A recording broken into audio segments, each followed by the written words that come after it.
জীবনটা বড়ই বৈচিত্র্যময় বন্ধু। এক লেখিকা সে একটা কথা লিখছে, পড়ে আমার মনটা ভরে গেল। কি লিখছে রে? কত আনা?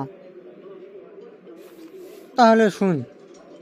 কারো স্ত্রী দীর্ঘশ্বাস ফেলছে কখন স্বামী আসবি, কেউ আবার ভাঙ্গা ঘরে বুক নিয়ে স্বপ্ন জড়াচ্ছে, ভেসে দিচ্ছে। আবার কেউ বইয়ের জ্বালায় ভাবিচ্ছে আর মাত্র কয়েকদিন, ডিভোর্স পেপার স্বাক্ষর দিলেই মুক্তি। আবার কেউ সম্পর্ক টিকে রাখার জন্য যুদ্ধ করে চালিয়ে যাচ্ছে, যত যাই হোক সম্পর্ক যদি টিকে থাকে। কেউ সুন্দর ফুটফুটে সন্তানের ফেলে দিয়ে দায় মুক্তি হওয়া চাচ্ছে, আবার কেউ একটা সন্তানের জন্য সারা জীবন হাহাকার করে কাটাচ্ছে। আল্লাহর কাছে করছে, আল্লাহ আমি আর কিছুই চাই না এই জীবন। আবার কেউ বছরে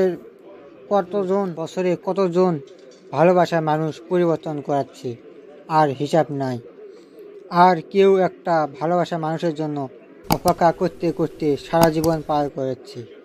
আবার কেউ 15-20 হাজার টাকা শাড়ি কিনেও খুশি নয়, আবার কেউ 500 টাকা শাড়ি পেয়েও খুশি।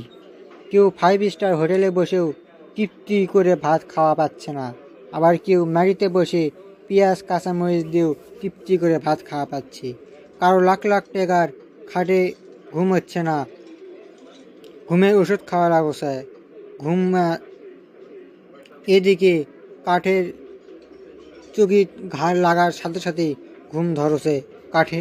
কারো পড়ার টেবিলে হাজার হাজার বই, কিন্তু পড়ার মন চাচ্ছে না। আবার কেউ পুরাতন বইয়ের দোকানে উঠকাওছে কোনটা কম দামে বই পাওয়া যাবে, কারণ পকেট তার খালি।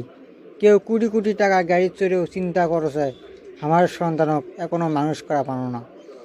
আবার কেউ সাইকেলে চড়েও সে ভাবছে জীবনে যাই করি আর তাই করি, ছেলেটাক মানুষ করা পারছি।